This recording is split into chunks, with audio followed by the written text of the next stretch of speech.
I'd like to call to order the April 10th meeting for the Council Bluffs Community Schools. Mr. Wilson, please call the roll. Dr. Ogres. Mr. Minshaw. Here. Mr. McGlade. Present. Mr. Kazire. Present. Mr. LaFurla. Present. Mr. Grove. Here. And Mr. Arthur. Present. Please join me for a moment of silence, followed by the Pledge of Allegiance.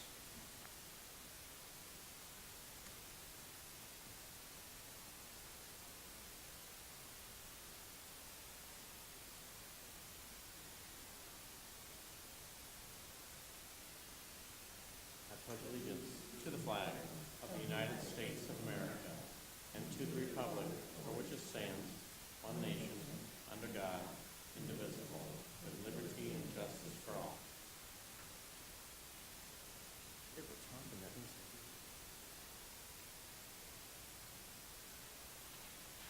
Thank you all.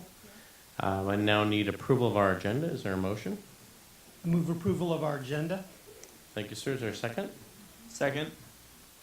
Thank you, Mr. McQuaid. Any changes, discussion? All right. All in favor, say aye. Aye. All opposed, same sign. Motion is carried. Now I need the approval of minutes for the regular business meeting of March 27th, 2018. Is there a motion? I'll move approval of the minutes. Thank you, sir. Is there a second? Second. Thank you. Any discussion on these? Corrections? Okay. All in favor, say aye. Aye. All opposed, same sign. And the minutes are carried. Now we come to the public participation portion of the meeting. We have two folks who have asked to speak. When you come up to speak, anyone is free to speak. If you come in, please state your name and address, and you're allowed to speak. So I will start with the folks who put in beforehand. How about Glenn Hurst?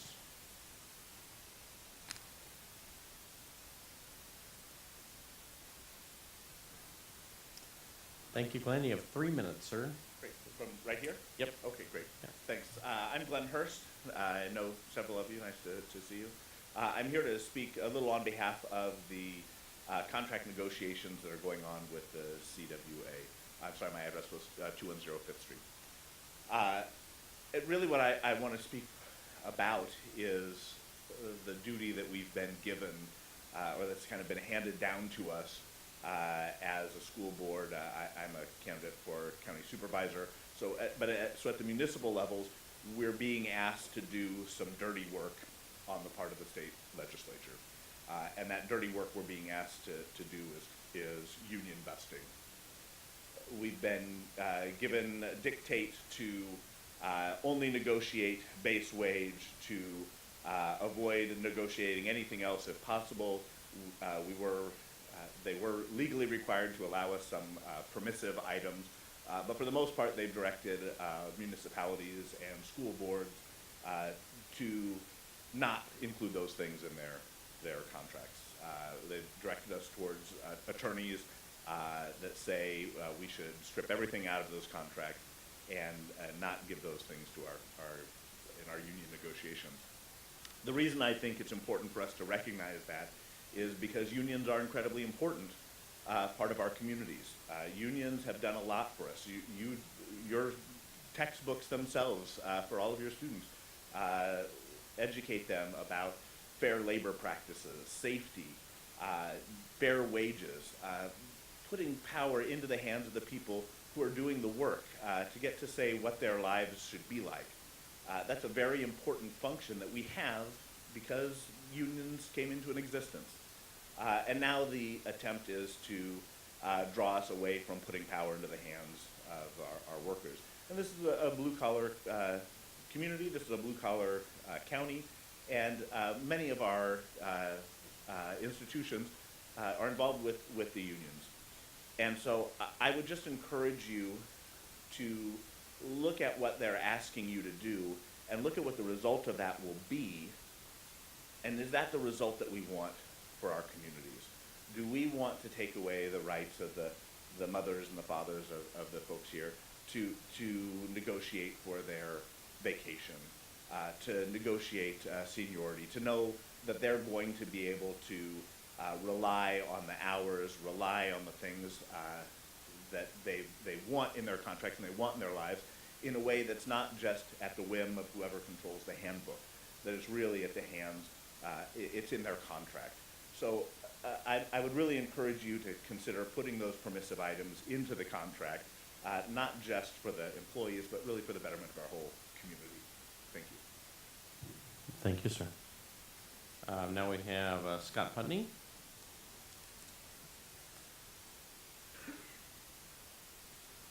Good evening. My name is Scott Putney, 4105 Gladbrook Drive. First off, I want to start off with some handouts. I know I emailed the whole board yesterday some information. I'm hoping everybody had a chance to look at it, was able to open it. But I do have this document. I'm not sure the correct procedure, but I would love to hand it out to everybody up here, including Toby. I'd like to make sure Toby got a copy of that as well. Thank you. Dean, you can take one too. You might need it. Okay. So I guess just for clarification, the document I gave you, everything on the left-hand side are the items in the CWA contract that are allowable by law to stay in the contract. Every one of those items can stay in the contract, regardless of what the legal team is telling you. Those items do not have to be removed for any reason. The ones on the right-hand side, those are the items that are prohibited by law to be included in the contract. Doesn't mean you still can't talk about those issues at the table, but when the contract is done, those items have to be removed from the contract. I would ask if anybody has any questions of me of that document. If you've been able to look over it, if you have any questions on the document. Okay, perfect. So evidently we all understand. I'm just trying to clarify from some of the things that were said at the last 2 weeks ago meeting. So I'll leave you with that. Just want to reiterate it. I know you've heard it before, but you guys have the power to do what's right. You guys are the boss in this situation. The negotiating team is not does not have the control. The 7 members of the school board have the control to do what's right, and I urge you to do so. Thank you very much. Thank you, Scott. Would anyone in the audience like to speak? Please come up.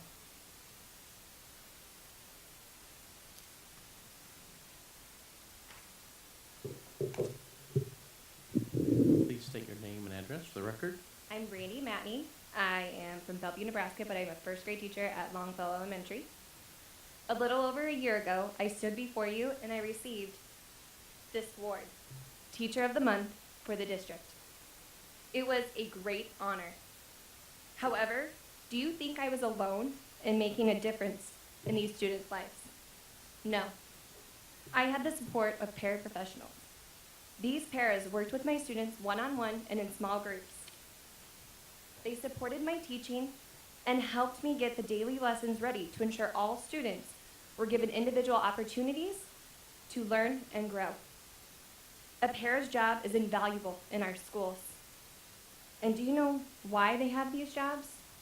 I can tell you it's not for the money if you look at what they're paid. I can tell you it's the genuine love that they have for our students and our staff. Paras need benefits to help them survive, to help them raise their families, and to help them make ends meet. I understand you have the opportunity to accept or to deny the contracts that are put before you. So I stand here before each and every one of you as a para's daughter, as a former para, and as a teacher who supports paras. I say to you, please be just, but mostly fair, for our students, for our families, and for our staff. We all deserve that. Thank you. Thank you, Brandon. I like this speech. Would anyone else like to come up and speak today?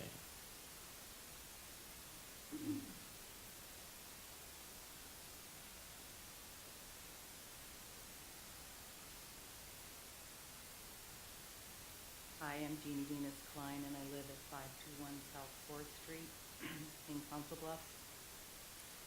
I'm currently a paraprofessional for Longfellow Elementary, and I just feel a real need to at least say something about this whole negotiation. First and foremost, we work with the children that need the most. They need a lot of extra time, a lot of resources. We have to work around a lot of different emotional and mental capacities that they have, and we have to be very creative. And if I came in and said to this kid, you're gonna do it this way, this is the way it's gonna be, and you better learn it, there'd be just resistance, fear, feeling of threatened, feeling bad feelings about themselves, shame, demoralization. We have to come around and try to help these kids in so many different ways. And I don't know if you're current about how many different ways there are to do math, but my goodness, I have had to have a lot of instruction. So that's what I'm feeling, is that we work with the ones in most need. We are the, probably not the lowest, but we're down there in terms of pay scale. And all we're asking is to feel empowered by having those permissives put in that contract to reassure us that we have some kind of power, some kind of leverage to protect us. I do not hear people saying, well, we'll put it in the handbook and we'll protect you. We need to be protected. And I just feel like if you empower us, we can empower children. But if we're feeling bad about our jobs and we feel like we don't have anybody listening to us, even though we hear a lot, oh, paras are so important, but if we don't have the support, what kind of spirit are we going to bring to those kids that need the best people possible, the people that feel good, that are excited? And I really do think that when people feel good about their job, they transmit it to the students, thus transforming lives. And why not Council Bluffs be the exception to the rule? I worked in a couple districts. This is an incredible district. Why do we have to follow the lines just because Des Moines says this or that? Think about the people, because if you have happy and people that really care about your district, you are going to succeed in so many ways beyond your imagination. And this district it's changed so much in the time that I've worked here. So with that, I ask you just to think about negotiating so it's a win-win. Thank you. Thank you, Jane.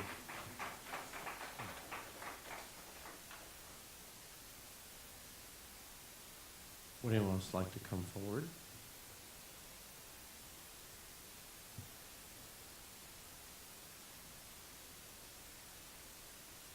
Hi, my name's Leanne Hughes, 1420 North 21st Street, and I'm running for State House District 15, and I'm here today in support of our workers and of our paras. I think it's unfair that the paras are not getting the same things that the teachers are getting, and I just urge you guys to negotiate some in good faith with them and do them good, because they deserve it. They deserve to have security. Other people have said it well, and I'm not going to stand up here and preach to the choir again because you've heard it, but I agree with everything that's being said up here in support of them today. Thank you. Thank you, Leanne.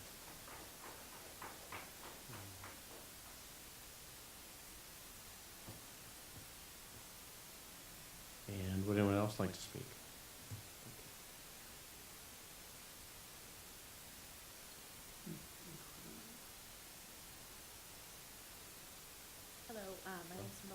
Steven Shudak, 120 Ivy Drive, here in Council Bluffs. I'm going to read you a letter. It's archived, let's see, February 16, 2017. The article is Minnesota schools say they'll start poaching Iowa teachers. This is a blanket article for pretty much everything that's going on here in Council Bluffs and what we can look forward to. In the waning hours of Iowa's collective bargaining debate, neighboring states are warning or perhaps trolling the inevitable outcome for Iowa workers. A Minnesota superintendent, whose district is near the Iowa border, sent around a letter to media to inform people of his plan to start luring Iowa teachers north. Joseph Brown Sr., who served as an Iowa state senator in the 1980s, explained how Minnesota saw an influx of teachers from Wisconsin after Scott Walker's efforts to gut the state's collective bargaining rights. He anticipated the same would happen in Iowa. Here is Brown's letter in full. As the Fairmont Area School District Superintendent located in south central Minnesota, I want to personally thank the Iowa legislature for dismantling Chapter 20 of the Iowa Code. You see, this county is facing a serious shortage of qualified certified teachers. 10 years ago, Fairmont would receive 100 applications for an elementary opening. 2 years ago, we had 3 openings due to retirements, and we only received 5 applications and hired 3 of them. Last year, we had a 5th grade opening due to a retirement, and we did not receive any applications. I had to personally recruit a teacher from a neighboring district that was a resident of ours to teach at Fairmont. By the way, our starting salary is $40,000. Teachers at the top of the salary schedule make about $70,000.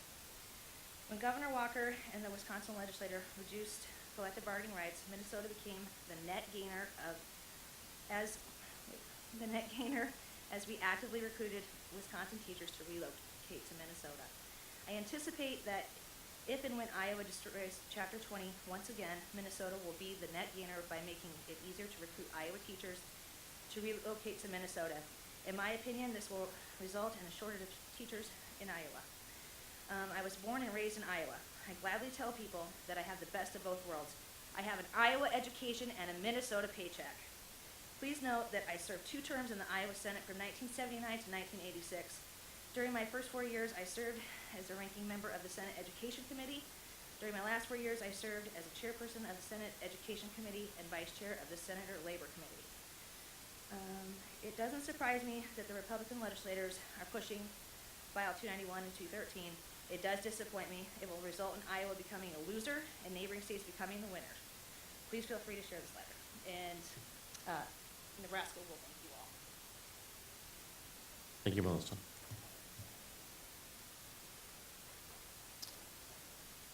And would anyone else like to speak tonight?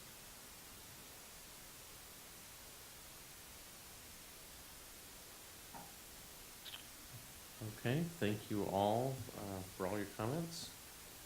And we will now close the public participation portion. And we'll move on to the superintendent's report. Dr. Murillo.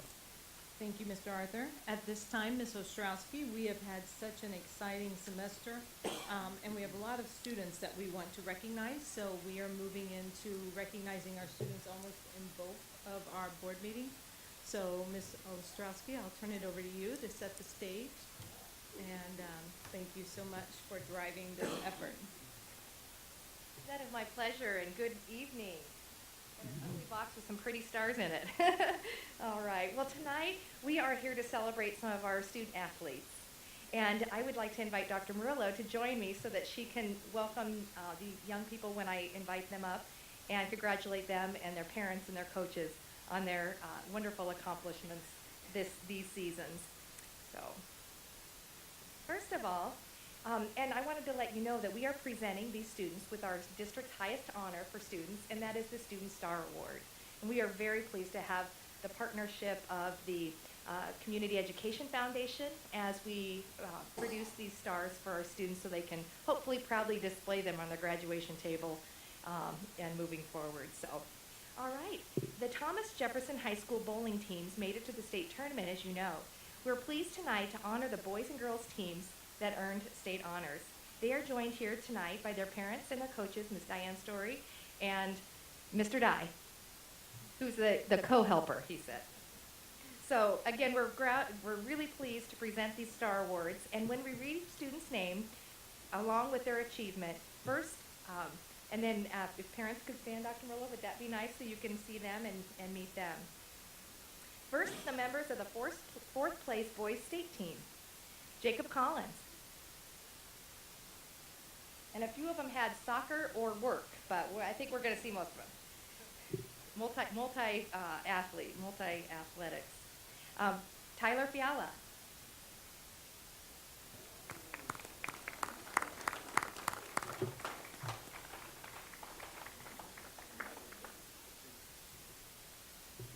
And I invite anyone who wants to come up and be the paparazzi to join us up front. Brett Hires. Brett, okay. Jacob Schuster.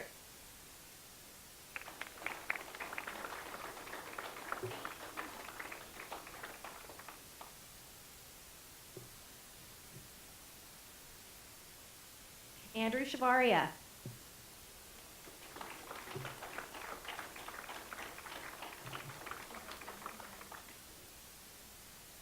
Max Schuster.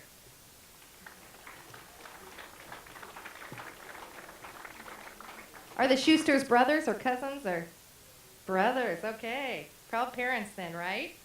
Okay. I'd invite you gentlemen to stay up here. I want to move right back here for me. Yes, please. And then we're going to introduce you to the members of the third place state championship girls team from Thomas Jefferson High School. Haley Hasty.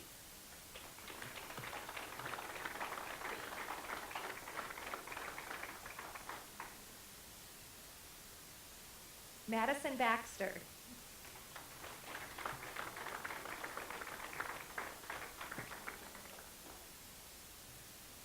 Emily Eikenberry.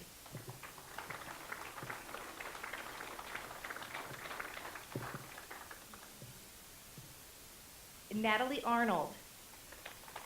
I think she had soccer. Okay. Mackenzie Arnold. Okay. Sisters? Okay, this is an all in the family. I love it. Well, you're all family after the season, aren't you? And Katie Eikenberry.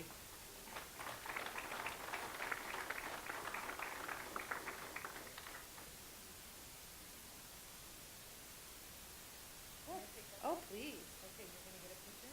So if I could get you guys to kind of come behind the ladies' team, and then maybe have the board stand up behind them so we can see the board, Danielle? And then, I didn't really get to see the parents that were here. Can you stand up for me? If you're a parent of one of our athletes? Thank you. I just want to say thank you. Thank you.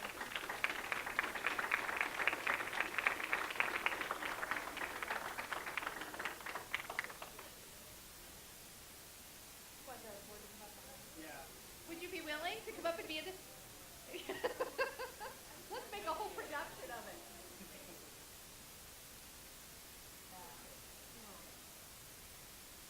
It's fun to have the board behind you.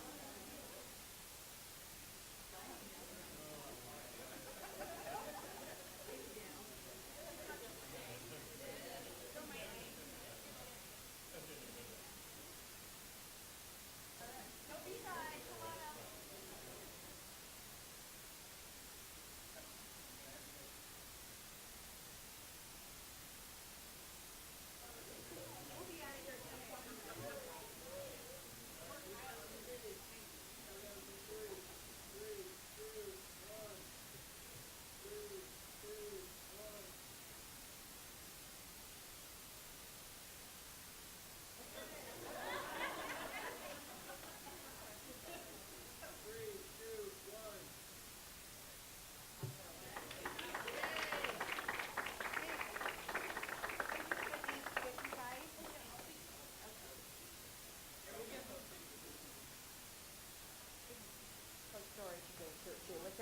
Thank you guys. I like your shirts too. Well, that was fun. Do we have any board members who are bowlers? Raise your hand. Oh, Dr. Murillo's a bowler. President Arthur? None of the others are admitting it? Okay. Okay. At this time, I would like to welcome our next honoree. we have our state wrestling to honor here tonight. I let Dr. Murillo sit down too soon, didn't I? All right. So tonight we are recognizing Abraham Lincoln High School student athlete Lanny Herzog, who placed 6th in the 152-pound weight at the state wrestling tournament. We are proud to present, again, our district's Student Star Award, again, to Lanny Herzog. Lanny, would you join us?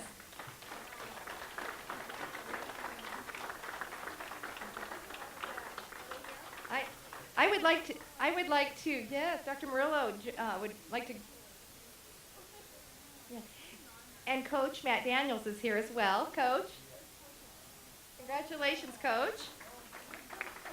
Yeah. Okay, Coach, you're being invited up front. And I have a few things to say about you, Lanny. That be all right? Okay. Coach Daniels shared some of Lanny's amazing stats about his high school wrestling career with us. First of all, he was a 3-time state qualifier, 2-time district champ, I'm not done, 3-time conference champ, 3-time city champ. He holds 20 tournament titles, was named to the academic all-conference team, and, drumroll please, with his overall record of 160 wins and only 48 losses, Lanny is AL's all-time wins leader.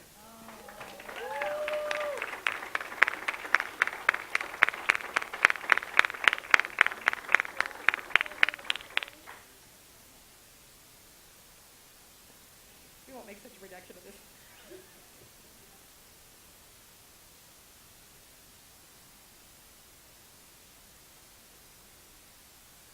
Thank you.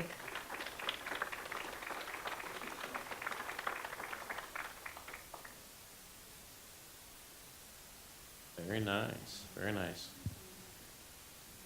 So now we will have our informational presentations. Yeah, IB update. Thank you, and congratulations again, and thank you, Ms. Ostrowski. At this time, Dr. Borthman's going to come up to the podium and introduce our next guest. We have an IB update from our primary years to our middle years, and we're really excited to talk with the board about the progress we've made as a district in the IB program. Dr. Borthman? Good evening. Thanks for this opportunity to provide an update on the progress that we've made with our International Baccalaureate programs. It's my pleasure to turn the presentation over to our teacher leaders who have done yeoman's work in providing support and capacity building for our teachers as they work to implement the components of International Baccalaureate. Joining me tonight is Erin Schoening, IB coordinator at College View and Carter Lake Elementaries, Sarah Seelock, IB coordinator at Kern Middle School, and Nick Davis, IB coordinator at Wilson Middle School.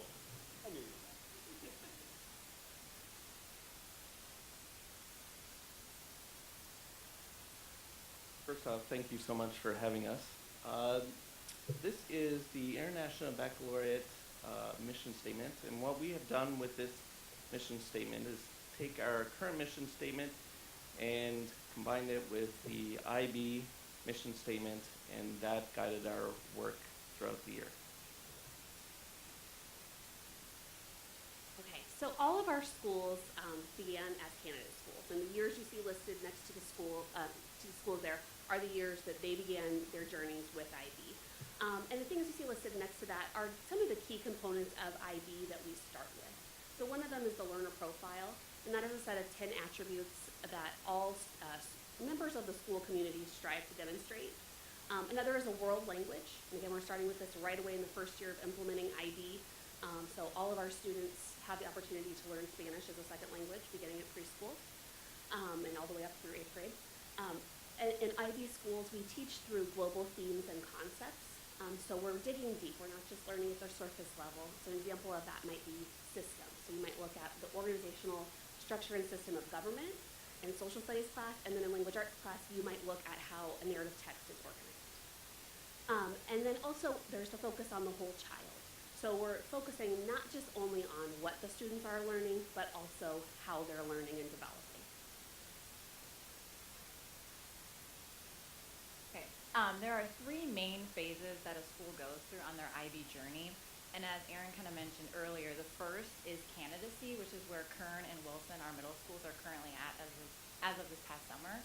And then once a school applies for authorization and has a successful verification visit, they then become authorized as an IB World School. And just this year, Carter Lake joined College View with achieving this status. And Kern and Wilson are planning on applying for authorization in 2019.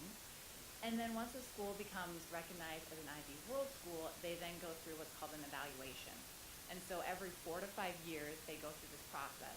College View had its first successful evaluation. Carter Lake has theirs scheduled for 2021. And then Kern and Wilson both anticipate this happening in 2024. And I just want to share a little bit about what is going on at both of our primary years programs, our elementary schools.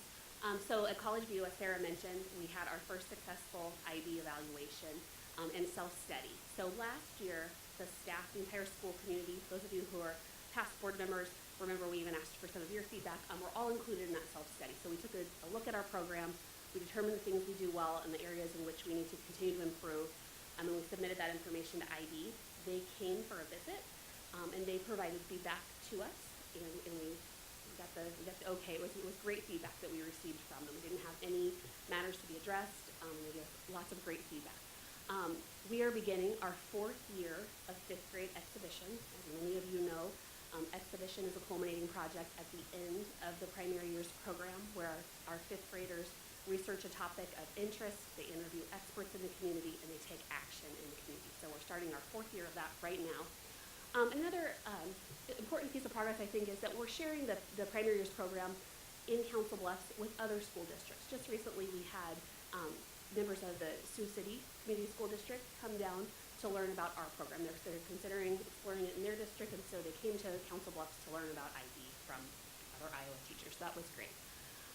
Some of our next steps for College View. So when IB gives us our evaluation report, they give us feedback. So they give us commendations on things we're doing very well, and they give us recommendations on areas in which to improve. And we take those recommendations and we put them in an action plan, and that guides our work going forward in the next coming years until our next evaluation. So an example of some of the feedback we got is a continued focus on transdisciplinary learning. So that means making sure that the teaching and learning transcends all of the different subject areas. So we're integrating content into literacy time. We're making connections in math when we can. Okay, so that's some feedback that we have. You're on the right track, but continue growing in that area. And then another exciting next step that we have is we have a new principal. Naveen Glein will be joining the College View family next year, and so she will be trained in IB, and I know she's excited to learn more about it. And then Carter Lake, lots of exciting things happening in our primary years programs. As Sarah mentioned, became fully authorized this year. So much like the evaluation visit that occurred at College View, we had an authorization visit at Carter Lake. And during that authorization visit, IB sent in a team of educators, and they visited with teachers and community members, and they gave us feedback. And two of, I just think, the shining star pieces of feedback that we got from them. One is that they said the deep level of community support at Carter Lake. They interviewed parents, and the parents were extremely supportive of the program. The PTO is supportive. There's a partnership with the Carter Lake Police Department at Carter Lake that's very unique. Mrs. Knuth, the principal at Carter Lake, and I were able to speak at a city council meeting and sharing our growth and progress with city council members. When we had an IB celebration to celebrate becoming an authorized school, and the mayor was there, and city council members were there. And so just that level of community support and involvement is outstanding. And another piece, IB has what's called essential elements. And so those are pieces of the program. They're skills that we want students to have and implement in the learner profile attributes. And the feedback that we got from the visiting team is that of all the IB schools that they visited, they've never seen a school where we are in our implementation, so in that we were going into like the beginning of our 3rd year, that implement those essential elements to such a deep level. So that was great feedback to have as well. So similar to College View again, some of our next steps are we're going to take that feedback that they gave us. They gave us recommendations as well. One of them was to continue our journey with inquiry-based learning, and we'll incorporate that into our action plan. And then Carter Lake will have their first fifth grade exhibition next school year. So we're excited to continue on the journey at our primary years program.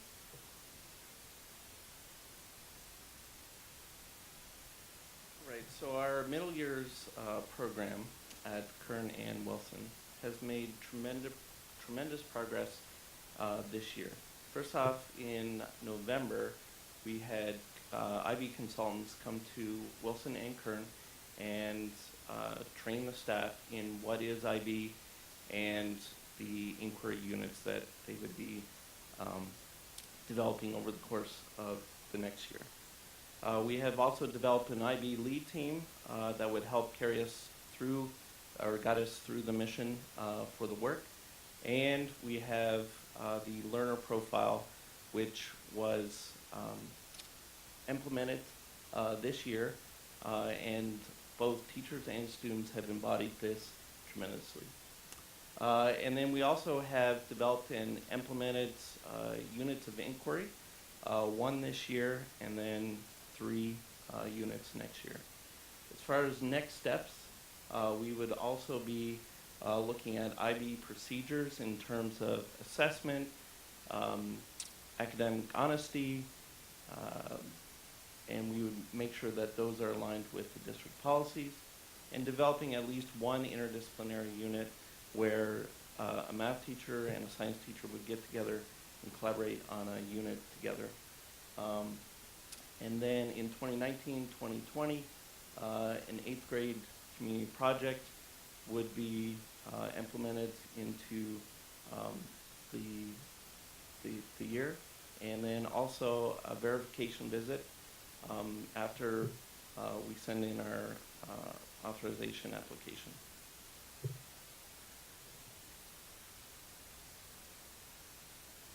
So whether a student enters their IB journey at an elementary level with College View or Carter Lake, or whether they start at the middle years level with Kern and Wilson, the aim of all IB programs in Council Bluffs is to develop internationally minded students who help to create a better and more peaceful world.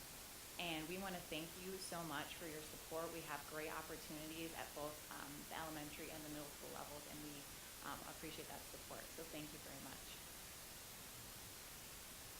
Do you have any questions for us? Any questions? I had a question. How, or what kind of feedback are you getting from students or parents for students that are in the middle years program that didn't have the opportunity to experience the primary years program?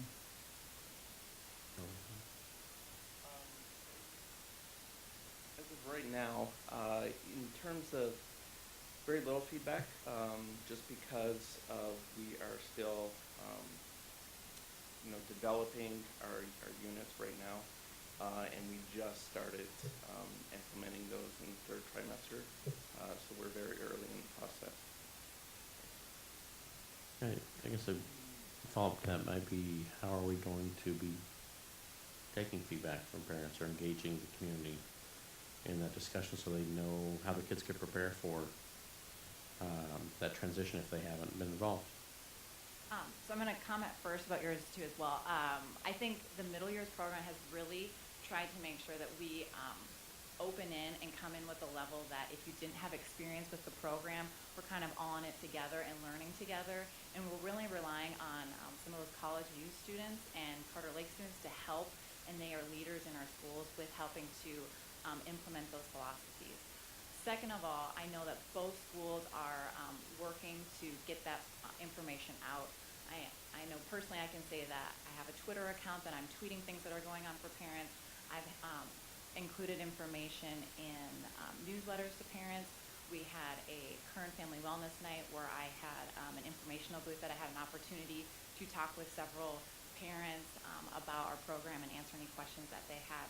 So we're continuing to discuss and come up with ways to invite parents to share their concerns or their successes and invite them to be a part of this process. Yep.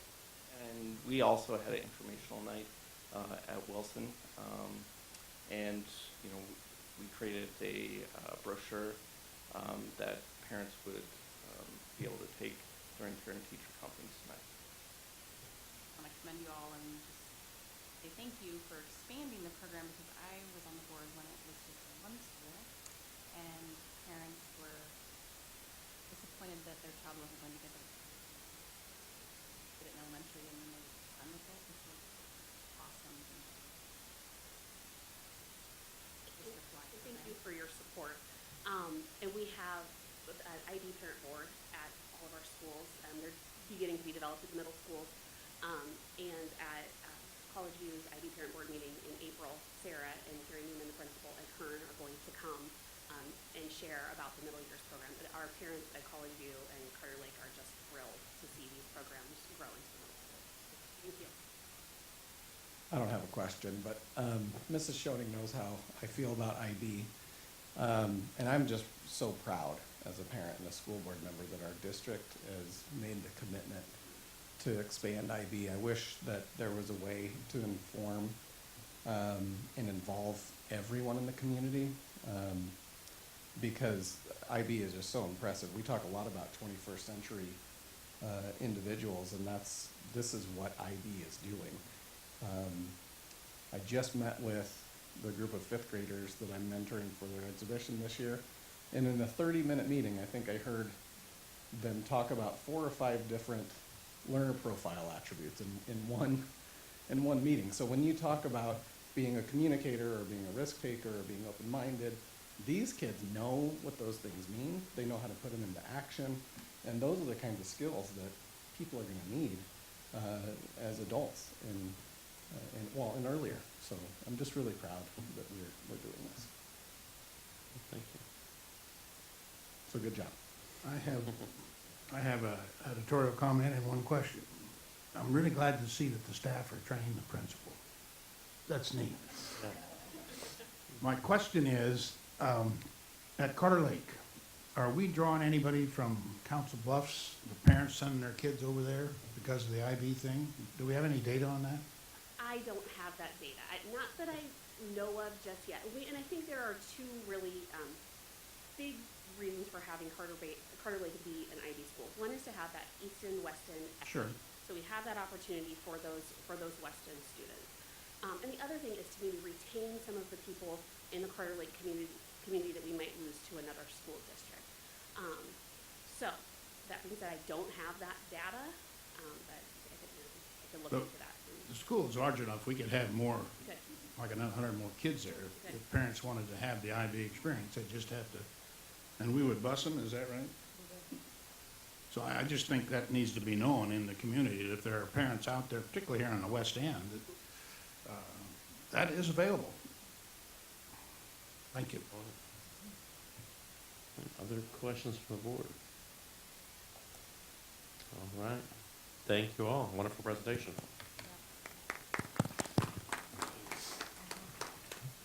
We're really lucky to have fabulous teacher leaders, so I agree. this is what teacher leadership is supposed to look like.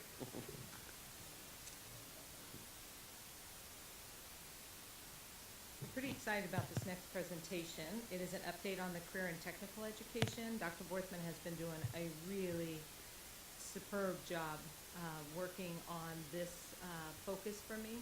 I couldn't be more pleased with the progress that we're making, and so I will publicly want to say thank you. Appreciate that. Yeah, this is really exciting because it's obviously something that's a priority for us moving forward as a school district.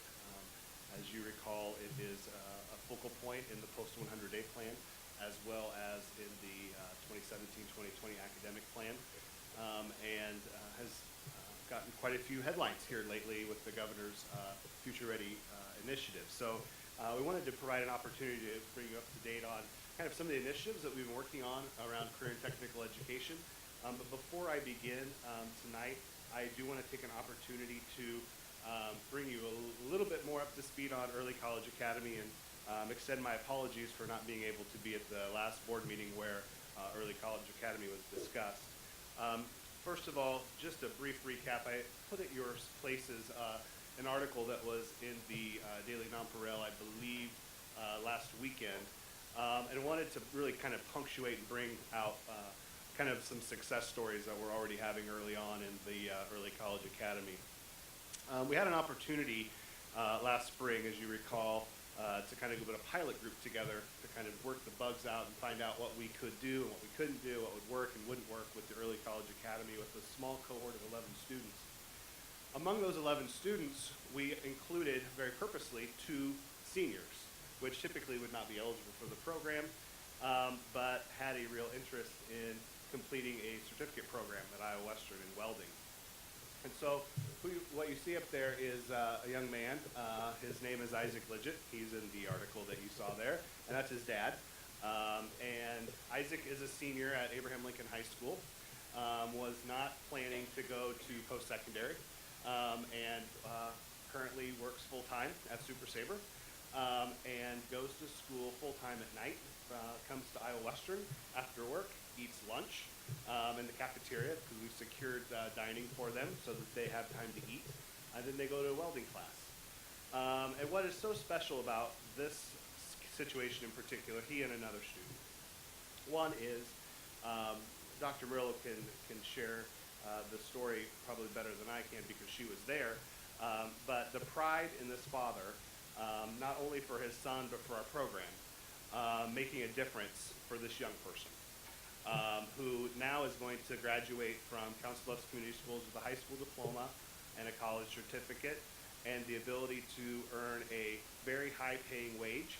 And I just found out today at the 5th grade career fair and visiting with Deb Goodman, who was our representative up at the Governor's Future Ready Conference, that executives from Paxton Burling stood up at the Future Ready Conference and pointed out that there were 2 students who were just 18 years old that were attending Iowa Western Community College, and they were going to be graduating with welding certificates, and they could not believe how incredibly successful our students were already, and that both of them would likely have full-time jobs by the time they graduate. That is what Early College Academy and CTE are about.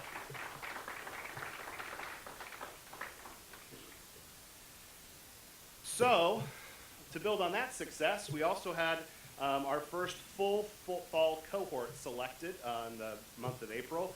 It was a very rigorous selection process that included letters of recommendations as well as students writing an essay, evaluations of their GPA, their attendance, their coursework, and then a face-to-face interview, which I interviewed all of them personally. And at the end of the day, we selected 26 students for the Early College Academy. And I wanted to provide a little context for you about who those 26 will be in the fall. They're 50% male, 50% female. So that ended up as a pretty good proportion. We had some conversation earlier in the year that there was some people were worried that we were going to take the top 10% out of both of our high schools. As you can see, the average GPA range for these students, very respectable, 3.65, ranging from 4.1 to 3.2. And I think another question that came up earlier that was that we were recruiting all the tag students out of the high schools, or that was maybe a fear.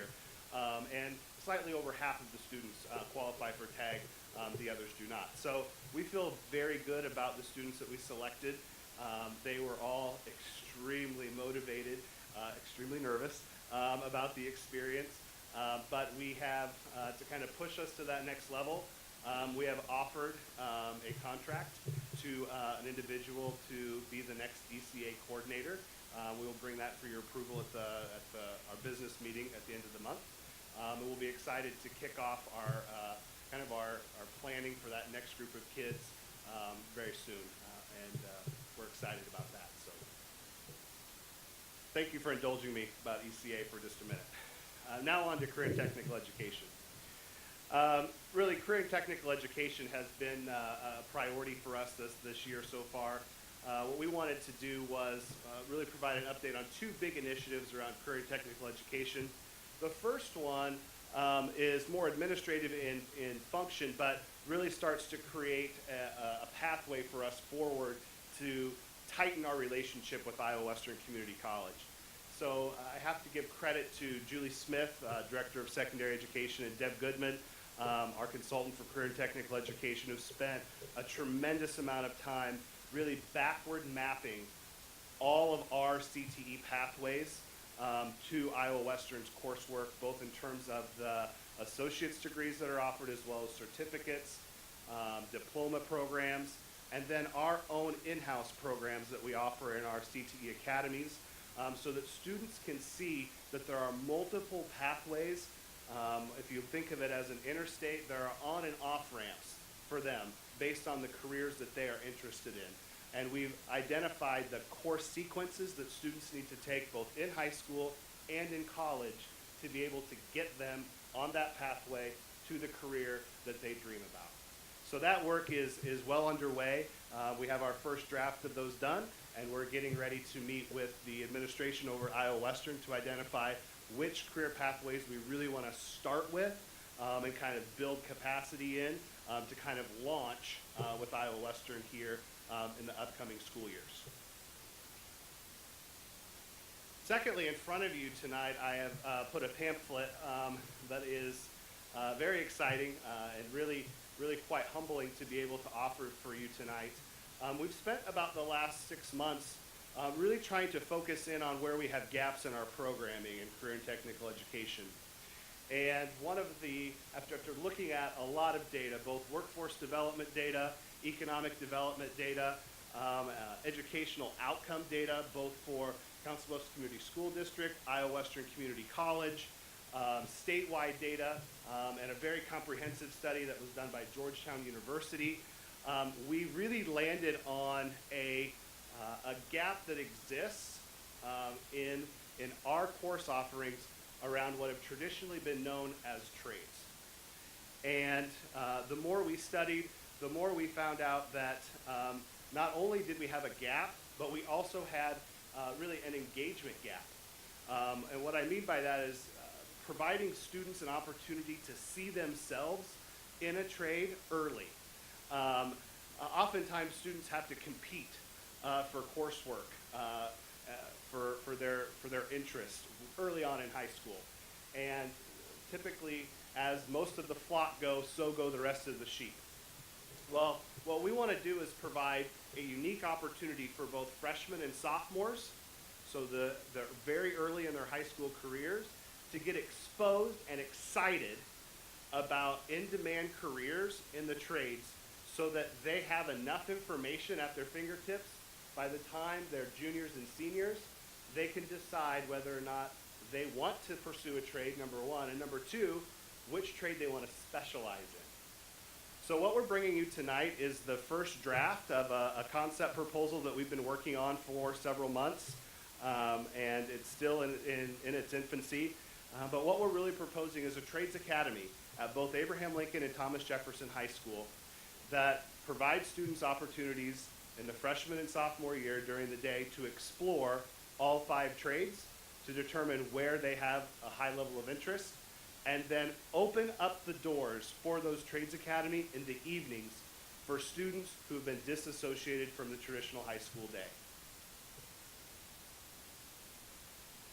So why are we doing this? I want to provide for you just a little bit of data to back that there is living wage, highly skilled work out there for what we're proposing. What you're seeing up here is based on the most recent data to come out of the Iowa Department of Education around success rates for community college graduates in the state of Iowa in the most recent cohort, 2016. So they looked at all students who graduated from Iowa community colleges and looked at how successful they were, both in terms of their median wage that they earned 1 year after graduation, and the percentage of them that actually were employed in the career field 1 year out. What you'll see here along the bottom are all of the 5 trade areas that I am going to talk about in a minute that we're suggesting that we provide students opportunities to learn about. So from left to right, you can see that their automotive has a median wage right out of community college at over $30,000. The same can be said for electrical, the third one over at $29,000. HVAC and refrigeration at $37,000, and welding at over $30,000. That is an initial wage right out of community college. For some of those students, that means a 2-year program, but for others it means a certificate or a diploma program.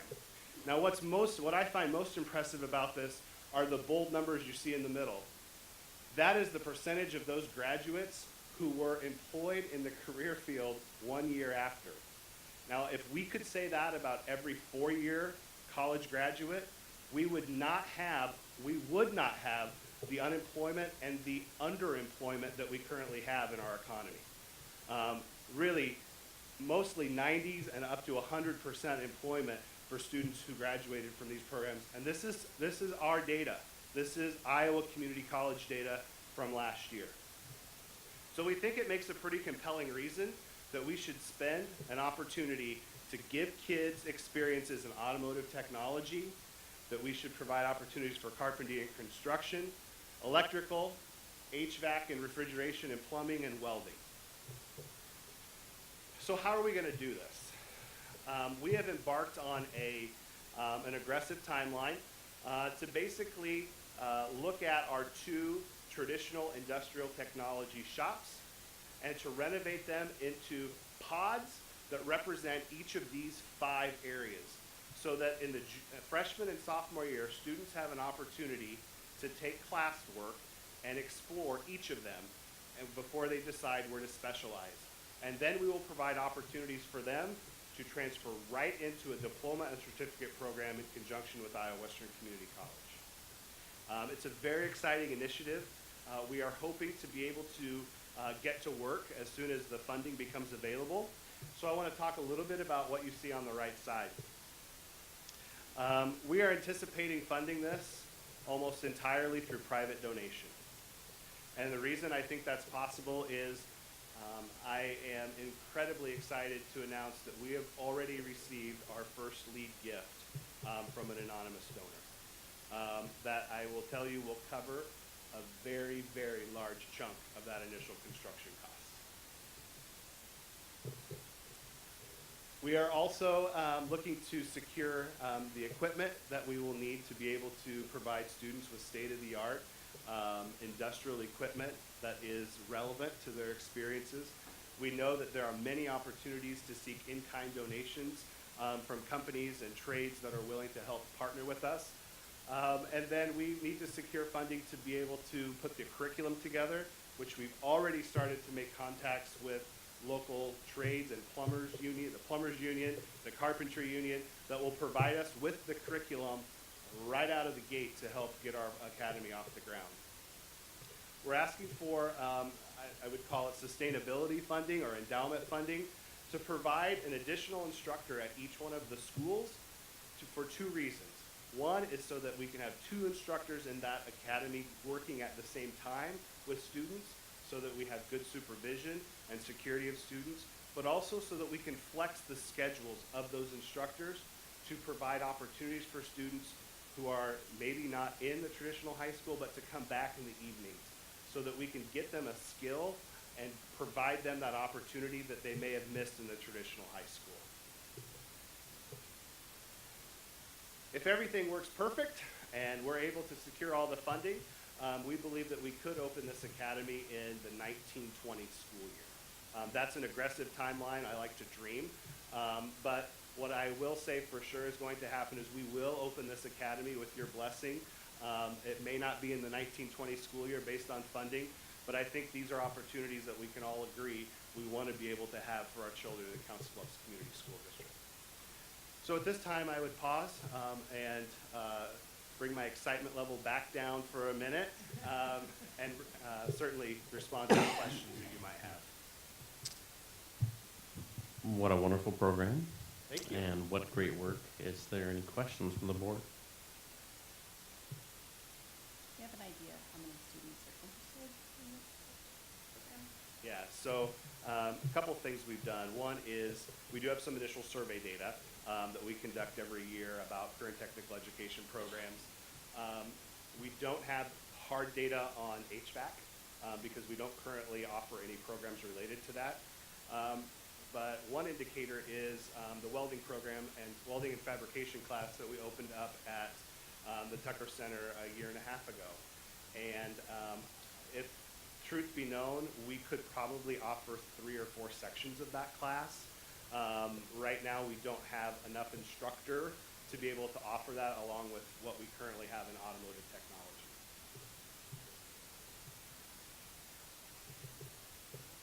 Okay.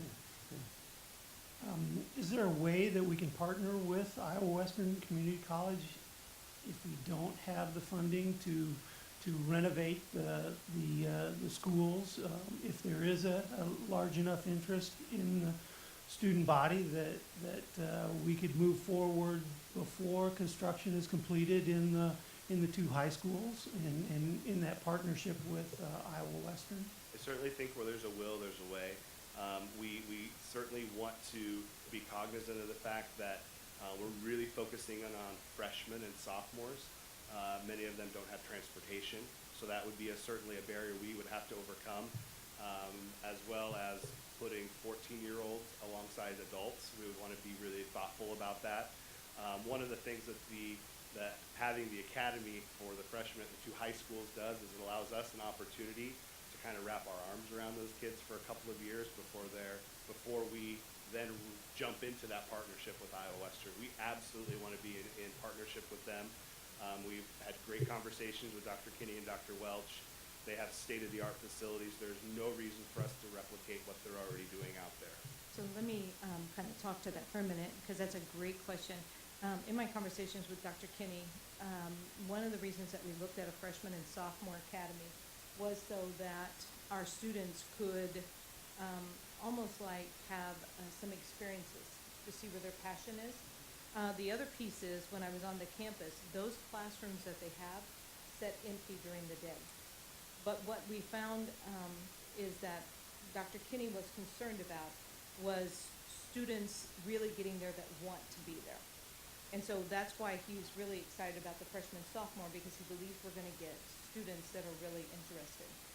Now, with that being said, until we get this in place, that doesn't mean that when we get to the seniors like Isaac and Zach, they were students that, Garrett, that's right, they were students that were just going home. They had hit their credits. So we're going to sweep all of our seniors every spring to make sure we're not losing them to they've already earned their credit and that they have another opportunity.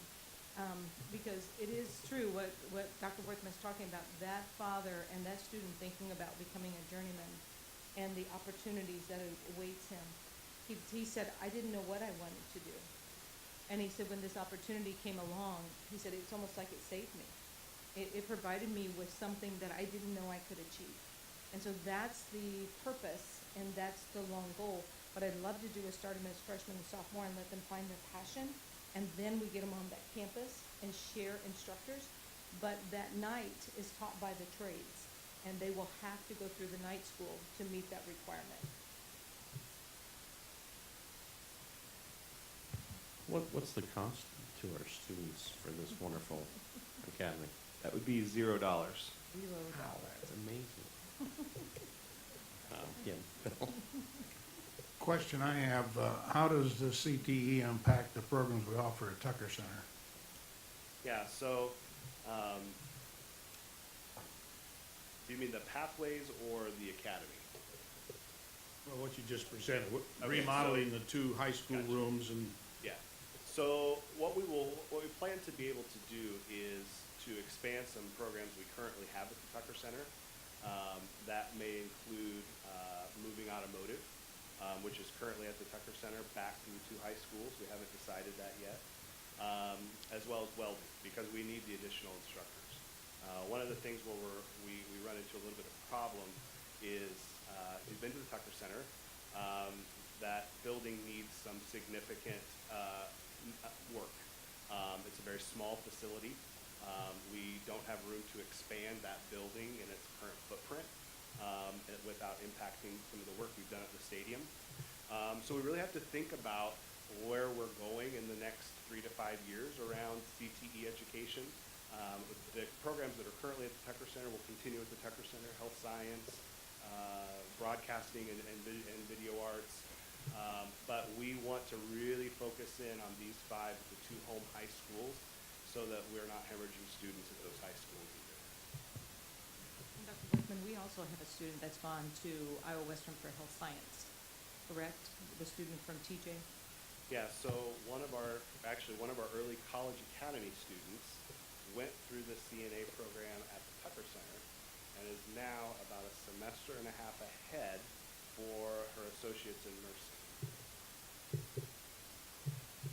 Has there been any movement at all from the Department of Ed on modifying the licensure requirements for CTE teachers? I mean, I know that Iowa Western has a hard time finding instructors for these programs, and they're less strict. Yeah, so the answer is no. Board of Educational Examiners has not been, I would say, as maybe liberal as we would like them to be around CTE requirements. In fact, they've tightened up some of them, especially around like computer science. So what we try to use is the 4,000 hours of industry experience to be able to identify folks from the workforce who have all of the skills and attributes that they want to work with young people, they've got the experience in the field, and then we try to bring them into the education side. That's the easiest way for us to get them certified. One of the things that we have that works in our favor is we compensate our teachers very fairly, and often that we're very competitive in the marketplace when it comes to instructors versus adjunct instructors at Iowa Western. We are hopeful that as the RPP process keeps rolling forward, that that's one of the things that they will continue to address.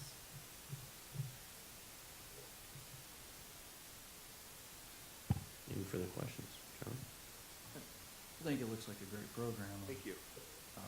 Also considering the shortage of trades, you know, the workforce in trades nationwide, I think it's important, and I think it's gonna be great, and also important to note that those salaries are 1 year out. I mean, Exactly. No experience. Really.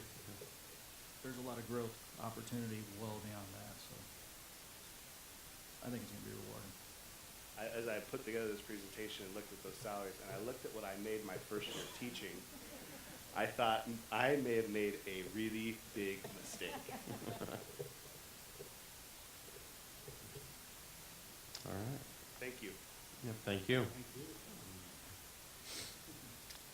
Okay, now we move on to the informational presentations with the middle school facility update. Dr. Yeah. Murillo? Thank you, Mr. Arthur. This is another area that we are really proud to present on tonight. And if you followed today at all, the news, you learned that the House, Mary Ann, Noosa? Yep. yes, oh, Diane was telling me no, and I didn't know what she was shaking her head, no. Yes, the middles, that the SAVE passed through the House.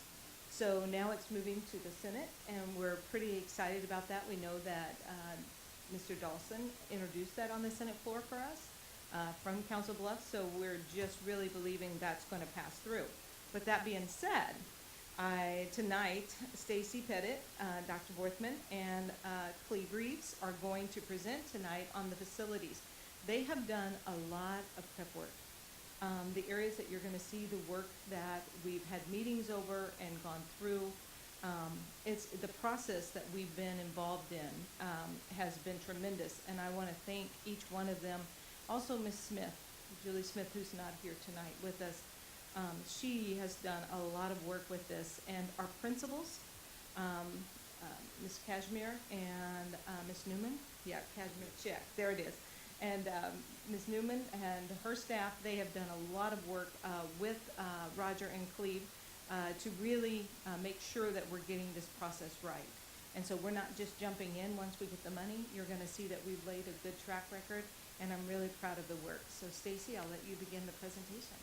Thank you for the introduction, Dr. Can you hear me? Yes. Okay. Thank you for the introduction, Dr. Murillo. It's kind of exciting right now, looking at the middle schools. As many of you guys know, they're in definite need of some updating, especially when you compare them to some of our other sites. Basically, last October, Dr. Murillo basically tasked us with finding an architect, and we were going to do that through an RFP service agreement. So as you can imagine, these buildings really stirred up a lot of excitement with a lot of the metro architects throughout the And we even had some people from Des Moines taking a look at it. Basically, in the end, we had about 6 firms who actually submitted a paper proposal to us. And at that time, we engaged 7 administrators, including our middle school principals, to actually look through the proposals and interview the final 2 candidates. At that point, it was about November, and we selected BDH based on their work history in the educational world, as well as their ongoing training in educational design. You're going to soon get to meet a couple of them right here. I think Dr. Miller talked about them here in a second. You're probably wondering, oh, good grief, Stacy, you know, you hired these guys back in November. What have you been doing? We should be ready to send this out to bid, right? Well, not quite. You know, we got a lot of work we got to do first. So, over the last couple of months, BVH has been doing some really in-depth audits at both of the facilities, and within those audits, there's a lot of information. It's about an 80-page document for both buildings. These audits are the precursor to our design and moving forward at both sites. Now, some of the items that are in the reoccurring items at both sites that we found, they did a big site analysis at both buildings, which includes traffic flow, our parking situation, our bus pickup and drop-off, you know, pavement conditions. We're always having issues with concrete. I know Bill's talked to us about that a lot. They looked at maintenance issues throughout the building, you know, our worn finishes, our doors and frames that are maybe rusting out at the bottom. We've got, you know, casework that's original to some of the buildings that are, you know, it's kind of seeing its age. We looked at life safety and building code issues. I mean, we've got a lot of ADA things that we're going to have to address during construction. We've got restrooms that are non-compliant. I'm sure you're familiar with the current stairs. How do you get in the building? Yeah, it's a good exercise plan if you want to run the stairs. Security and safety, it's a hot topic right now. I mean, we've got some security issues we're going to have to address during construction. Visibility from the office to the front door, we're going to have to address that. We need to look at layered security throughout the building. We want to talk about storm shelters too. And of course, we've got aging equipment. We've got aging mechanical, aging electrical, and aging plumbing throughout both sites. So this big audit is going to be a pretty large chunk of our budget at both buildings. We're thinking maybe a third of the budget at this point. But with that being said, a lot of exciting stuff. I mean, we found a lot of stuff, but now we can start moving forward. I'm going to skip the educational design specifications because Dr. Wolfman is going to actually talk to you about that here in a second. But moving forward, I mean, it sounds like we might get some funding here soon, which is pretty exciting. But really, if we don't get that funding, we don't have a project. I mean, it's very important. It's a no-go if we don't have it. We will continue to do our master planning, and then the fun part is doing the design at that point. My favorite part. And then, you know the drill at that point. We're going to bid it, we're going to build it, and then we're going to occupy, and we're going to love the site. So with that being said, Dr. Wolfman.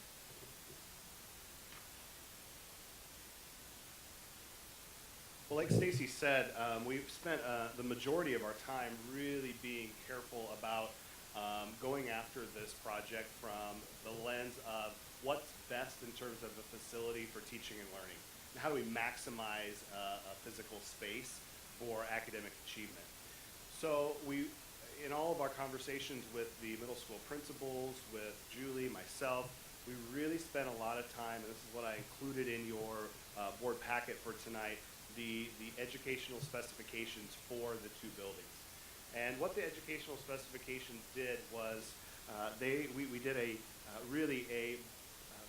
room by room inventory and looked at every single physical part of each building, identified how many rooms we needed for each learning team that we're going to hear about here in a little bit, and identified how many students we expected to occupy those spaces, what we believed was the ideal square footage to maximize teaching and learning, to look at how we wanted to use space flexibly. And that's taken a lot of time, but we think we've gotten it right. or as close to right as we can get at this point. And so out of those discussions came three big priorities that we want to focus the design process and master planning on. First of all, as Stacy noted, infrastructure, and that's that we have to invest significantly in making sure that we have buildings that are safe, secure, and efficient. Secondly, we want to make sure that we have a building that provides good access to the public, both in terms of efficient pickup and drop-off, but also provides a front door, a welcome mat for our patrons, our parents, but also those who don't know us, that we can provide a welcoming entrance to the building, some curb appeal that people can be proud of. Our third project, or our third goal, was to be able to look at what does the middle school philosophy really mean in terms of specifications for a facility. And this is where we spent a lot of time looking at how we move from a somewhat an industrial junior high model, which both of these buildings were constructed as, to one which more accurately represents what the Association for Middle Level Education would suggest the whole needs of an adolescent learner might require. And so what we've identified is really putting together spaces where middle school kids can learn together. There's one thing we know about middle school kids. It's that they need to be together, and they learn from each other. And we need to provide lots of opportunities for teachers to group them flexibly, to bring them in and out of spaces, and for them to have identity within their own learning team. And so that's what Cleve's going to talk about in a little bit, about how we went about looking at these two buildings and taking the old mini high school model and really creating teams of learning within those buildings for each individual grade level. We also wanted to be very cognizant that we were good stewards of both the taxpayer's dollar and the space that we have. So we tried to eliminate as much as we could spaces that had a singular function and that were not occupied on a regular basis. So we really put a lot of flexibility into the spaces that maybe traditionally we've thought of as standalone or single-use spaces. And one of the things that you'll see in both of the final master plans will be this idea of a gym and cafetorium. And that's a real mouthful, but essentially what it is you can see here, that's a multi-use space that actually has pull-out auditorium seating. Just like we have pull-out bleacher seating in our gyms, this is a place that can be used for our fine arts departments to showcase the great things that you heard tonight at our art show, and a space for them to call their own, just like our competition sports teams have a space to call their own. So we're really excited about this concept. So I'm going to turn it over to Cleve and give him an opportunity to talk about kind of the big picture of what we think that these spaces could look like if we applied some of these design concepts and priorities. Yeah, so this is Wilson Middle School. I'll keep this at a pretty high level, and obviously we can come back and dive in if you have questions later. So the first thing you'll notice is we recognize that there's a split right now on campus between where the academic zone is and the activity zone is. We want to keep that front and center both in terms of security and control in the building, but also in terms of access and ability in the building as well. With that in mind, we're then focusing on how we create those cohesive learning teams and create an environment where the students who are learning in here and the teaching staff can come together and you really feel that sense of cohesion within that learning community. And so with the existing infrastructure, we're trying to be very surgical as we go in there, make as few moves as we need to, but still create that cohesion so that the sixth grade learning team, the classrooms can center around this learning commons, and we saw images of what that could look like earlier on. The seventh grade learning team centering around this learning commons, the eighth grade learning team on this learning commons. And you'll see that it's intentional that those learning commons are opening up onto major corridors. That's an effort to put education on display and make it as accessible as possible as well. These are also clustered around the core electives so that they're all feeding into that. Specialized education at the Wilson site would remain in generally the same area that it's at. It would take over some of the counseling offices so that drop off and pick up and access to that from the outdoors and parking and all of that is easily accessible as well. by reusing the office and counseling offices, we have the both need and opportunity to create that new front door, to create a better secure environment so that when patrons or the public are coming up to the building, they have to check in. There's eyes on the street and on the parking lot. It's not a mystery from the office that's very deep in there who's out there and what's going on. The eyes will be out there and that secure perimeter will be well maintained there. One of the needs that we've identified at both of the sites is that the kitchens, and particularly the cooler and freezer spaces, are not adequate. You probably know that they satellite out to the elementaries in a lot of cases. And so this kitchen delivery extension would take care of some of that cooler freezer needs as well as some of the staging needs that just aren't properly being met on this site. So at the Kern Middle School, you'll see the first floor below, the second floor above. That same academics and activities split being respected on this site. But because it's a two-story building, we have to look at two-story solutions here, obviously. In this one, the sixth grade learning team would be on the first floor, centering around the learning commons here. The seventh grade learning team would be upstairs with the learning commons here that bridges out to where the library and media center tall space with the clear-story light is. That would bring natural light into that learning commons and borrow light into the classrooms also. Take away a lot of those windowless, natural lightless classrooms. At least solve some of the problem.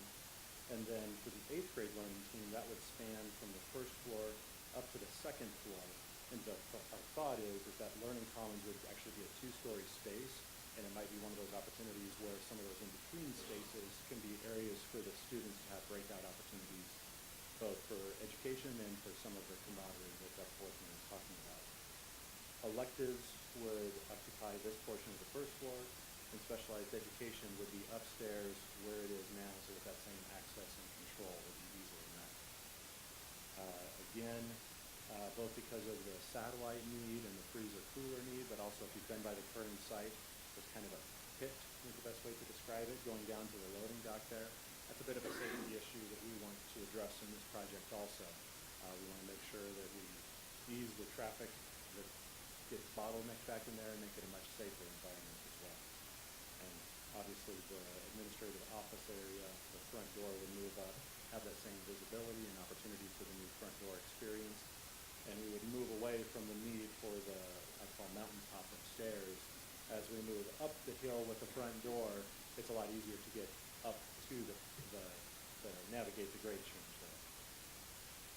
So what does that mean in terms of what we're doing within the facility? So you'll see our legend here, that the kind of areas of impact and the level of renovation. So this yellow color is light renovation. The orange color is a medium level of renovation. Red is heavy renovation. Purple is all of the restrooms. We do have to reconfigure those. They don't meet the Americans with Disabilities Act today. And we probably need to expand the counts of those restrooms in many cases. And then the kind of light blue turquoise color here are those additions that we talked about.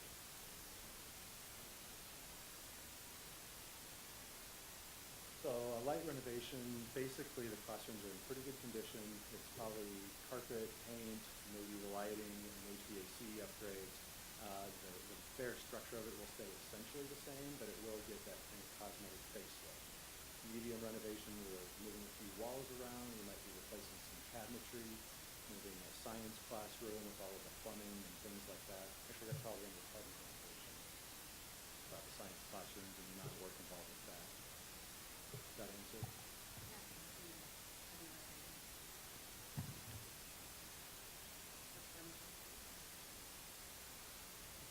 You had mentioned there, I mean, I'd seen in the packet about line of sight being important. I'm assuming that just more visibility across these classrooms where the corridors now are kind of in a corridor and you're a long way, I mean, your line of sight is pretty restricted. Yeah, so line of sight can mean a number of different things at a school facility. There's line of sight in terms of security and control, but also just in terms of connectedness for the learners and the teaching staff within there. When you have those learning common spaces, you try to get those classrooms around it to open up onto it so that it can open up and facilitate breakout spaces. In some schools, there's actually operable glass walls or garage doors that open up and those learning activities can spill in and out. We haven't got to that level of design and development yet, but that's part of what we're starting to think about.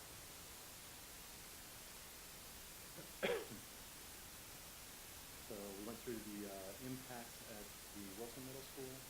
At Kern, we can go through the colors again.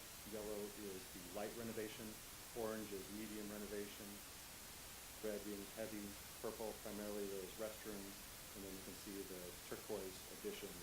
There is a classroom addition plan for this one. We're short on classrooms when we got done with the educational design specification for what we need at the Kern Middle School site.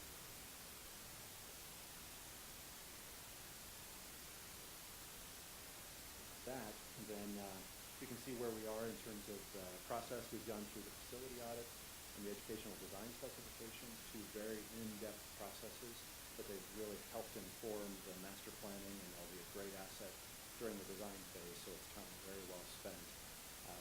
We're getting down the road on master planning. What we need to do is really establish the budget, scope, and the phasing of how this will work going forward. Obviously, the state funding is a big component of that, but also just what is the impact to learners? Are they going to live through construction or not? That's part of the dialogue that we're having now. Then, once the design direction is set, the scope and the phasing is determined, we'll launch into the actual design process, and then at that time we'll be going out with public input, parents, patrons, more of the teaching staff, students hopefully as well along the way. That, I think we'd like to open it up to questions. Any questions on the board?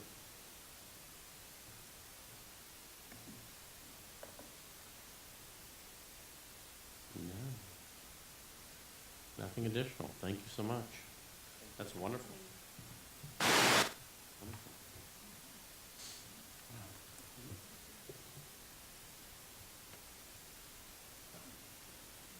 Thank you, guys.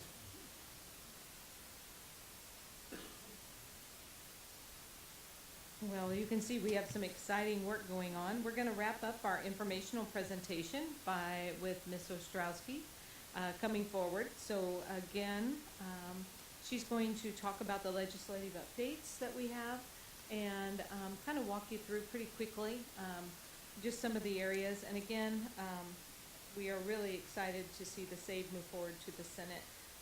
Ms. Ostrowski and I are going to drive up on Thursday to see how progress is being made and to personally thank and encourage our senators to pass the SAVE. And so we think it's Mary Ann has invited us and thinks it'd be great for us to join her. So we're gonna go up and we're gonna get up at 6 o'clock in the morning and hit the trail. So it'll be our pleasure to go up and talk with our legislators on their home turf. And one of the things I want you to know is we are in really almost the last week of the legislative session as designed for 100 days. Sometimes they go over the allotted time, and that's okay if they have important business they need to take care of before adjourning for the session. But we are still very actively watching the bills that are occurring related to education that affect our students, our community, and our state. This is a reminder to the board of the priorities you set forth prior to the beginning of the session, and I'm going to report out on a couple of them today. Signed by the governor early on was the state supplemental aid increase of 1%. And what we didn't share with you before is our actual revenue per Council Bluffs pupil for next year will be $6,800. So we can utilize that and did as we planned for next year's budget. You already know, and it's exciting that we're being able to share tonight about the fact that it passed the House. Now, the bill is still alive and going to the Senate, and so we encourage our legislators to consider to continue to support this. I know they have expressed public support for this, and this has been a board's goal for many years to have this be extended to the year through 2049 so that we can continue to do great things in our schools to enhance the learning environments for our students. Non-public school funding, we've talked about this. This has seemed to stall a little bit in a Senate subcommittee, But this is a piece of legislation that would potentially create education savings accounts for non-public students and allow families to be able to utilize funds to spend at a private or religious-based school. And as we talked about before, would not have any accountability or minimal accountability related to the use of those funds and testing and outcomes for students, which we believe is very important.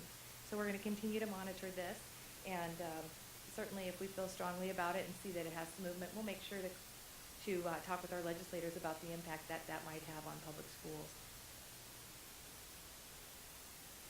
This is one that has, just this last week, has gotten some attention, and last couple of weeks. It seemed to have stalled in a Senate subcommittee, but here's what it is. This has been shared with you in a chart, I think. Do you have a chart in front of you? But for our audience, what this would do, you know how when commercial and industrial property tax rates are given to property owners, they are allowed a rollback, so they're not paying as much per thousand for each for the dollars on their property. And so the state, when they rolled those back, said to the school district, we'll hold you harmless. We'll go ahead and backfill it from a state fund so that you don't feel the effects of that rollback. You can still have those dollars available for the education of students. Well, this new House study bill, 678, then takes that over 4 years, that backfill or that replacement funding away. And so the chart, and I'll let Dean, our expert on that, explain it if you have questions, really shows you the impact locally each year for the next 4 years if that state funding is then phased out.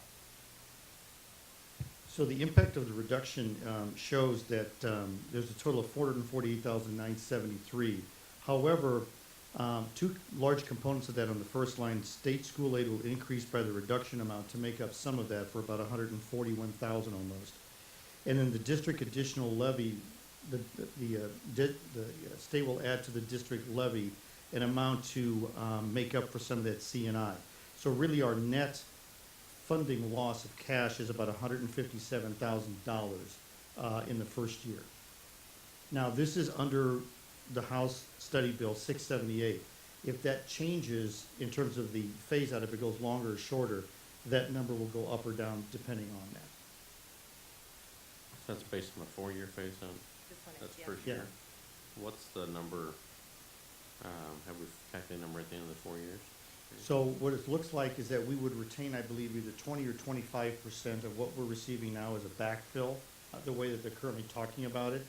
So 20 to 25% of that million would be about, about 250 or so that they would backfill, but we would lose the cash for the rest. Thank you. This is not unlike some of the other state funding streams, like the state's portion of the instructional support levy, that for many years now they have not funded. This, we understand, the backfill is already in the governor's budget for this coming year. And of course, we and other school districts across the state have already budgeted for next year. So having a late in the session change to that is a surprise and probably not preferential. We know that some of our the school districts in the state are taking a very active stance for this. At this point, we want to see what it is that the conversation at the State House is and whether or not they will act on that this year. So we're going to continue to monitor this, and we'll have some conversations about it on Thursday. Our lobbyist and I spoke yesterday, and she believes that there may be enough momentum to move this down to the year 2020 rather than next year. We'll see what happens. Thus giving school districts more opportunity to plan for that in their budget. All right, and I'll quickly touch on a couple other things. One, the security plans. This passed the House unanimously, and will hopefully be going to the Senate, but that is an opportunity for school districts to secure their emergency management plans and protocols, which, as you know, we have done a very good job of getting out ahead of that and doing that. So we feel very, very confident that we will be able to meet the intent and the mandate that this law will provide as passed, and wait for some administrative guidance in order to make sure that we're fulfilling that. The school program funding flexibility, this allows early intervention class size dollars, for example, to be used for any general fund purpose. So we see this as taking some of those categorical funds and providing districts more flexibility. And when we talked about priorities, we've talked about a little bit more flexibility to use the dollars locally for our current needs. And then finally, Senate File 2113 is the suicide prevention training. And this was signed by the governor already. And this really, it requires some training on behalf of the staff members in IDing the adverse childhood experiences that could lead to either suicide or violence of any kind. And we feel strongly that great training can help in preventing students and supporting students who need our help as individuals in the education who care very deeply about children and their success.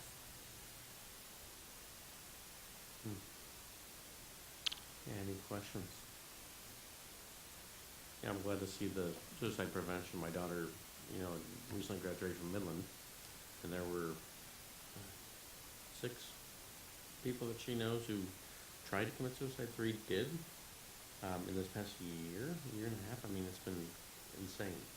And there's just a real need for this amongst our young kids, and just identification and some sort of, quick counseling and involvement, from our team. So I'm glad to see that passed, actually. I'd asked Diane to do this, because, we haven't done these, and we typically have done these in the past, and I like the legislative update a lot, as a format for us, to be able to talk and then kind of provide feedback. I think then Diane takes it forward and tries to kick the butts of the people in Des Moines. Any questions from the board? I guess I just want to ask you about House File 2369. It was included in this, and I just didn't catch that. Well, I had that listed as the bond elections limited to November. And Dean, do you know any more about that one? Is it really kind of dropped off the docket? I don't know if it's dropped off the docket, but essentially what they want to do is they would allow general obligation bond votes only in the month of November of a year, where right now we could hold those up to 4 times a year at various times. But I don't know where it's at. Yeah. I'll provide you with an update on that in Friday notes. Dr. Miller, would that be a wise thing to do? Yeah, I didn't have any really solid information on where it stood tonight. I don't see it on the UAN update either. When I talked to Senator Dawson about that, he didn't know anything about it. This was a week ago. So it must not be in the Senate yet. No, yeah, House File. Yep. So that must be coming. But I think his point was, if it's a big deal, they usually get tipped off in the Senate. Right. They want their support, so I don't, he didn't seem too concerned it was gonna happen. This is one of those where it's kind of like, it's enough of a change to how business is done that it's worth kind of piquing our interest, and we'll continue to monitor it. Thanks for asking about that. Very good attention to detail. The question I had, maybe Diane or Dean, this backfill thing, that $157,000, is if they would pass that yet this year, we're gonna be short that much cash? Yes, we'd get the spending authority, but they wouldn't fund it with the cash. Dean, also, what was stated at the last meeting, and Mary Ann and I talked about, was the governor has put 1 year in her budget to cover us. So if they pass it, Governor Reynolds has the money, if they approve her budget, to take care of it. That's why everyone there is positioning themselves for a phase out and not to begin until 2020. So we're hoping that they'll phase it out, and hopefully we'll hear some conversation on Thursday around that, and at least can speak to different ones about it and what we'd like to see. One of the things that I really felt like the legislators encouraged us on Saturday to do was to support the work that's going on and to let them know that you appreciate that and that you would like to see the phase out, knowing that we can't stop the work, but we certainly could encourage them to look at other options versus just a cold cup.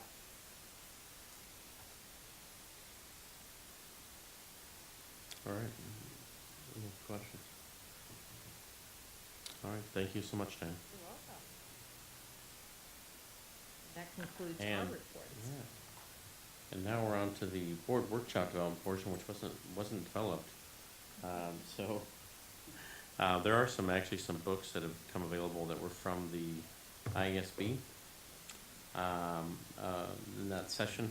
And I'm thinking for $12 a piece, we probably maybe could order those books, and then we'd have them for the group to use as a guide. That was missing actually from the ISB site. There was only one chapter of that done, so I think you had to buy the book, but I think that might be a solid way for us to do that, and then we'd have something we could read physically. And awesome. And sailorable.